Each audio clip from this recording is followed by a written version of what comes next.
Dù sao ngày em đến đâu đang yêu thương xuân thắm cô đơn trong lòng anh nhẹ nhàng lời em nói ngọt ngào bên tai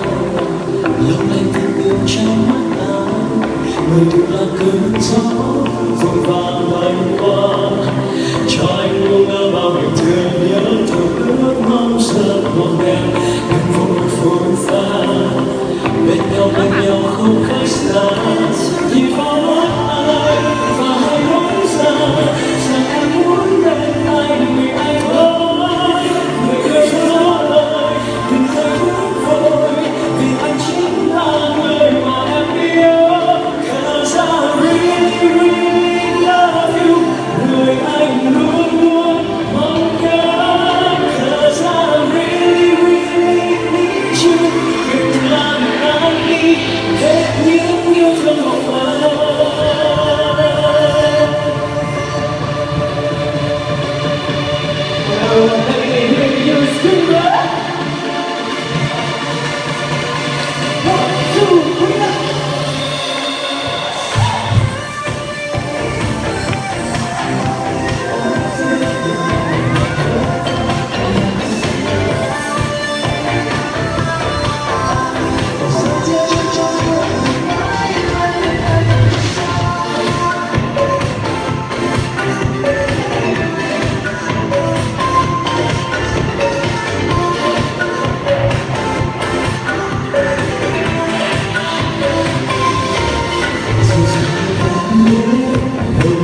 Yêu thương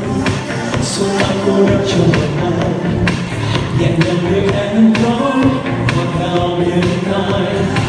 lâu ngày tình yêu trong mắt anh nhìn nhẹ cơn gió vội vàng bay qua cho anh luôn yêu bằng thương nhớ thương ước mong sớm ngọt ngào nhưng vội vội pha bên nhau